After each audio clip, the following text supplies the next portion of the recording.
La finalisation des travaux de construction et d'équipement de l'hôpital de référence Dr Lafayette, connu sous le nom de Saint-Pérégrine, nécessite de lourds investissements. Et pour répondre à ces besoins énormes, la société de gestion et d'exploitation hospitalière SOGEP, qui a en charge la gestion de cet hôpital de référence, a décidé de lancer l'opération des souscriptions pour l'ouverture et l'augmentation de son capital. Ceci afin d'atteindre les objectifs du projet. Le directeur général de SOGEP veut compter sur les partenaires, les opérateurs économiques, le secteur privé pour la réussite de cette opération. L'hôpital de référence à la FIA s'impose donc comme la solution idoine à l'amélioration sensible de la santé des populations. En conformité avec les directives du ministère de la Santé et de la Protection sociale, Dr Lafayette est un véritable territoire de santé avec des plateaux techniques de niveau 4, essentiellement orientés vers les soins d'excellence et capable de proposer la plupart des solutions posées par les patients. Il va, entre autres, permettre d'améliorer l'offre de soins hospitalières par des services de qualité aux standards internationaux, d'augmenter le niveau du plateau technique de pointe pour ainsi limiter les besoins d'évaluation sanitaire et leurs corollaires en termes de coûts exorbitants, contribuer à l'amélioration de l'ensemble du système hospitalier congolais par la référence qu'il constitue. Mais aujourd'hui, au vu des besoins d'exploitation et d'équipements complémentaires, il a été décidé que le capital de la société soit ouvert et augmenté sous des caractéristiques qui vous seront présentées dans la suite des communications. Les souscriptions seront donc ouvertes dans quelques instants par des voies plus autorisées que la mienne aux investisseurs que vous êtes, personnes ici comme moi. Permettez-moi, avant de clore mon propos, de réitérer à travers vous, Monsieur le ministre et les autorités de la CNSS, toute ma gratitude à Monsieur le Président de la République, son Excellence, fort et seulement Nacibé, pour sa vision émergente du Togo et pour sa politique sociale essentiellement axée sur le bien-être individuel et collectif des Togolais. Le ministre de la Fonction publique, du Travail et du Dialogue social, président du conseil d'administration de la Caisse nationale de sécurité sociale, dans son discours de circonstance, a salué la vision éclairée du chef de l'État Faure Gnassingbé pour les efforts consentis afin d'offrir des soins de qualité aux populations. Il a également réitéré l'engagement de tous les acteurs à adhérer massivement à ce projet. Chers opérateurs économiques, investisseurs et potentiels actionnaires de la SOGIP, une belle occasion d'investir en conformité avec la politique de développement visée par le gouvernement congolais. En adhérant à ce financement participatif, vous contribuerez assurément à améliorer l'équipement de l'hôpital de référence avec un plateau technique ultra moderne et à doter cet hôpital d'un personnel soignant hautement qualifié. Cette opération permettra également de renforcer la contribution du secteur privé, non seulement au dynamisme économique du Togo et au positionnement de Lomé comme destination de choix en matière de tourisme médical dans notre sous-région. Et bien entendu, cela contribuera également au développement du capital humain. Par la même occasion, pour vous les investisseurs opérateurs économiques, vous répondez à vos vocations et responsabilités sociétales. Soulignons que le projet d'implantation de l'hôpital de référence Dr Lafayette a été initié par la Caisse nationale de sécurité sociale, CNSS. Ceci dans le souci d'offrir les soins de qualité aux populations. Il faut le rappeler, l'hôpital de référence Saint-Pérégrine est situé au bord de la nationale numéro 1 après l'échangeur en sortant de la ville de Lomé.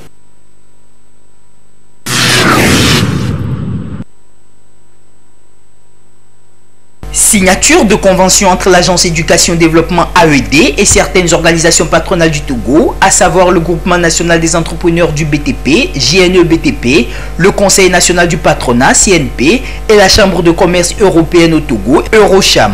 L'événement qui a eu lieu ce vendredi 17 juin, ici au centre de formation de l'IFAD Bâtiment à Adidogomé, a pour objectif principal de mettre en place à travers ces signatures des mécanismes en vue de soutenir de manière absolue la jeunesse togolaise dans le choix de métiers référentiels à travers des formations adaptées. Ceci dans le but d'amener cette jeunesse à une autonomie et également favoriser son insertion socio-professionnelle. Cette signature d'accord vient surtout répondre à l'un des engagements du gouvernement togolais, notamment du chef de l'État Faure Essosim Gnassingbé, à faire du partenariat public-privé le socle du développement économique du Togo à travers la formation et la disponibilité de ressources humaines compétentes pour les différents besoins des entreprises. Cette signature est d'une très grande portée stratégique parce qu'il marque justement la formation de nos jeunes ensemble avec les institutions de formation togolaises. Les IFAD sont créés pour pouvoir donner aux différents secteurs socio-économiques des ressources humaines conformes aux besoins et compétences de nos entreprises. Alors l'AED qui est chargé de mettre en œuvre cette formation a mis en place un dispositif de formation qui implique les professionnels tout au long, dans tout le processus, à toutes les étapes de la formation. Depuis l'identification des besoins, la formation des apprenants et même l'évaluation finale de ces apprenants. Ce dispositif garantit la professionnalisation de la formation. Ces conventions qui viennent à point nommé formaliser cet engagement du gouvernement togolais ouvrent de nouveaux horizons à un meilleur accompagnement socio-professionnel des jeunes. Et les avantages sont multiples. La matérialisation de ce partenariat, c'est déjà la participation à la définition de la formation. En quoi doit-on former? Quelles sont les compétences attendues? Et comment doit-on mettre en œuvre cette formation? Donc c'est grâce à ce partenariat que nous sommes sûrs de garantir l'adéquation emploi-formation.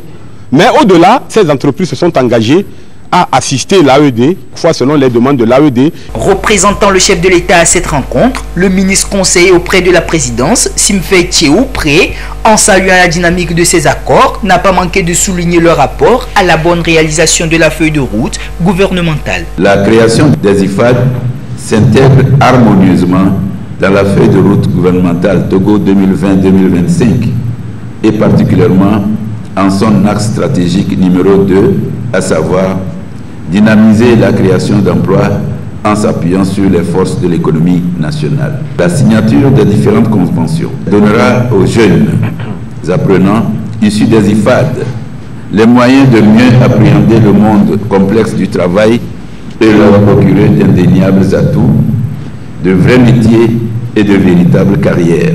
Je voudrais remercier Eurocham et le groupement national des entrepreneurs de bâtiments et travaux publics pour avoir accepté d'accompagner cette initiative du chef de l'État en faveur de la jeunesse togolaise. Notons que le gouvernement togolais, depuis quelques années déjà, met au cœur de sa politique la promotion de la jeunesse en vue d'une autonomisation de celle-ci. Une ambition matérialisée par la création des IFAD au Togo pour la formation de ressources humaines qualifiées pour une employabilité de niveau.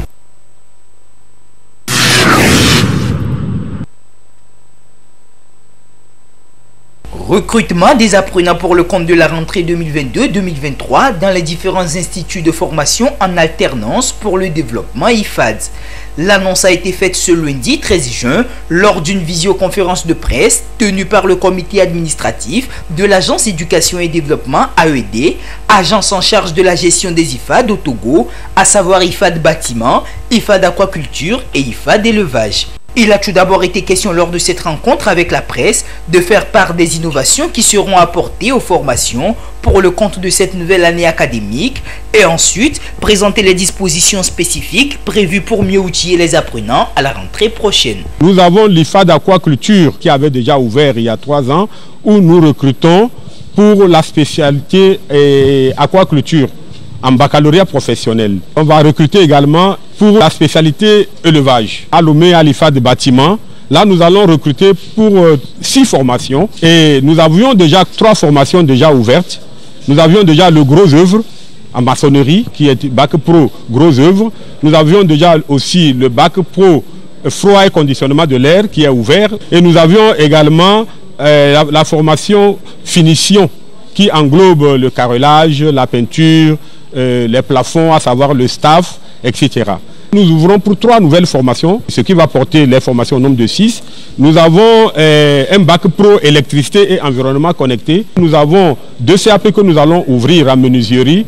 Il y a le CAP charpentier couvreur et nous avons aussi le CAP fabricant installateur. Avec ces innovations, ce sont des apprenants beaucoup plus qualifiés que l'IFAD Togo compte former afin de répondre efficacement aux différents besoins de compétences qualifiées dans les domaines du bâtiment, de l'aquaculture et de l'élevage. Cependant, pour être admis dans l'un des centres de formation désirés, certaines conditions s'imposent aux candidats. Le recrutement dans les IFAD sont faits sur les conditions d'âge très élargies.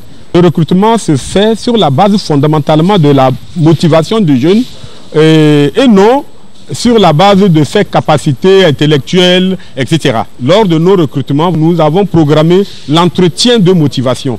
L'AED va s'assurer qu'il est porteur d'un projet professionnel et qu'il est vraiment déterminé à devenir professionnel dans ce métier. Et là, cela nous permet d'être sûr que quand on le recrute, il va suivre la formation jusqu'au bout et qu'il va vraiment s'installer à la fin de la formation. Nous avons 3 IFAD et les dépôts se font dans ces 3 IFAD. Le CRETFP de Dapaon et le collège militaire de Kara, branche technique, où vous pouvez déposer également des dossiers. Vous avez la possibilité également de vous inscrire en ligne sur notre site web. À ce jour, ce sont au total 3 centres IFAD qui ont été ouverts, à savoir l'IFAD bâtiment à Lomé, l'IFAD aquaculture à El Avagnon et l'IFAD élevage à Barkwasi. La création de ces instituts, notons-le, s'inscrit dans la vision des plus hautes autorités du pays de former des jeunes aux métiers des secteurs socio-économiques prioritaires devant contribuer au développement intégral du Togo. Ouvertes depuis le 8 juin, les inscriptions de cette année prennent fin le 8 juillet.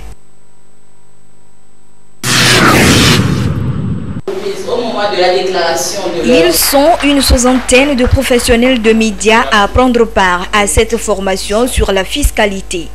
Une formation initiée par l'Observatoire togolais des médias OTM en collaboration avec l'Office togolais des recettes OTR. Cet atelier qui va durer 3 jours se veut un cadre d'échange et de partage de connaissances autour du thème « La loi des finances exercice 2022, la taxe d'habitation et l'immatriculation foncière ». C'est de permettre aux journalistes d'être outillés sur cette thématique-là, notamment la loi des finances, la taxe d'habitation et l'immatriculation foncière. Et à l'avenir, disposer d'une base de données, un groupe de journalistes sur lesquels on peut compter, qui peuvent être aptes à faire des articles ou à faire des productions médiatiques lorsqu'il s'agira d'aborder ces questions qui sont, à notre avis, un peu techniques. L'Office togolais des recettes est dans sa mission de sensibilisation du contribuable sur le civisme fiscal. Avec les journalistes partenaires dans cette mission, c'est l'occasion de leur fournir des informations nécessaires prévues dans le Code général des impôts et qui sont liées principalement à la taxe d'habitation et à l'immatriculation foncière. Plusieurs modules sont donc au programme. Premièrement, les mesures fiscales contenues dans la loi des finances exercice 2022. Une présentation également sera faite sur la taxe d'habitation qui ces derniers temps fait beaucoup couler d'encre. Et une 3e communication portant sur l'immatriculation foncière. Étant donné qu'il y a eu beaucoup d'efforts qui ont été faits par le législateur en termes de dispositifs législatifs qui allégeaient l'achat fiscal pour les contribuables. La cérémonie d'ouverture des travaux a été présidée par le ministre de la Communication et des Médias. Il a souligné dans son intervention la nécessité pour les journalistes d'enrichir leurs connaissances sur les questions de taxes foncières et d'habitation. Travailler sur la loi de finances, pour moi, est particulièrement pertinent, surtout que vous avez axé vos réflexions sur l'immatriculation foncière et la taxe d'habitation. On a entendu beaucoup de choses sur la taxe d'habitation. Le rôle du journaliste serait peut-être, à mon sens, très humblement, de regarder est-ce que la taxe d'habitation a été collectée? Oui. Qu'est-ce qu'on en a fait? Est-ce que l'utilisation que l'on a fait de la taxe d'habitation collectée est une utilisation efficiente? Si elle ne l'est pas, on peut porter des jugements. Nous devons tous ensemble continuer à œuvrer dans le sens de l'édification de médias de qualité, de médias professionnels, parce que ces médias-là participent de façon indubitable à la construction de l'état de droit. Cette formation se déroule en prélude à la 2e édition du concours sur le civisme fiscal. Ceci permettra aussi à ces professionnels de médias de produire et de transmettre aux populations des informations fiables sur les sujets liés à la fiscalité locale.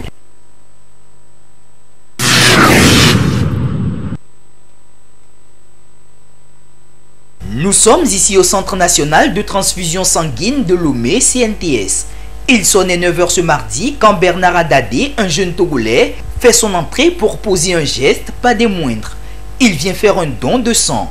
Une opération qui pour Bernard se veut au-delà d'un simple geste, une obligation, voire un devoir citoyen pour sauver des vies. Ceci pour pallier au manque de poches de sang très souvent constaté dans les structures hospitalières du pays, ce qui malheureusement coûte quelquefois la vie à des personnes. Je suis un donneur, je suis dans ma 5e année. C'est une obligation pour pouvoir faire sauver une vie. Chaque fois quand je fais le don, je ressors aussi des analyses. Et ces analyses me permettraient que voilà, je suis en bonne santé, voilà, je ne suis pas atteint de telle et telle maladie. Donc c'est ça qui me motive vraiment à venir faire un don. Tout comme Bernard, elles étaient également nombreuses ces personnes venues faire don de leur sang. Pour la plupart, la décision de venir donner du sang vient d'une situation vécue ou vécue par un proche. À peine un mois, j'ai une amie qui a souffert vraiment du don de sang. Malheureusement, je ne suis pas dans les périodes normales pour pouvoir venir faire ce don, pour pouvoir participer à sa survie. Toutefois, il a quand même trouvé une personne qui est venue l'aider et voilà, elle est actuellement en vie quand même. Une de mes soeurs qui me suit directement, qui a eu un accident et on a vraiment besoin du sang pour pouvoir la faire sauver. Et c'est en ce moment, avec la carte que j'ai eue au niveau du Centre national de transfusion sanguine, ils ont reçu le sang à travers le don que je suis en train de faire. Cette opération particulière à laquelle ces jeunes participent s'inscrit dans le cadre de la journée mondiale du don du sang commémorée chaque 14 juin.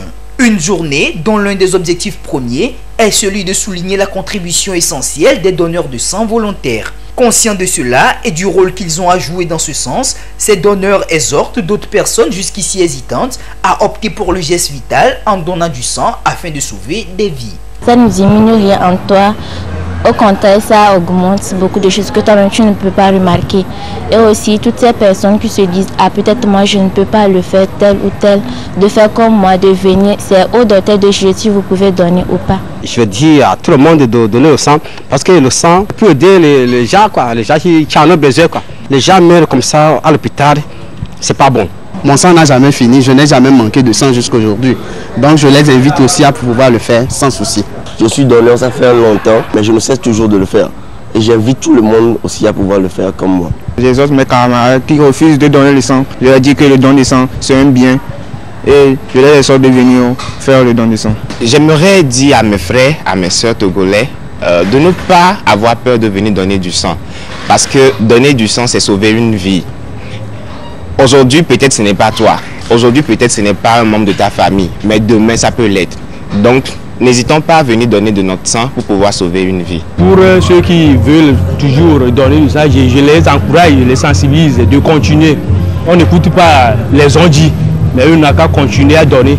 Cette journée, notons-le, se veut également l'occasion d'appeler à une action concertée entre les gouvernements et les autorités sanitaires nationales à fournir des ressources adéquates pour accroître la collecte de sang auprès des donneurs et la transfusion des personnes qui sont dans le besoin. Même si avec la pandémie de la Covid-19 ces dernières années, le nombre de donateurs a radicalement baissé, le Togo, tout comme certains pays du monde, ne cesse de mettre en place des stratégies afin d'inciter à plus de dons.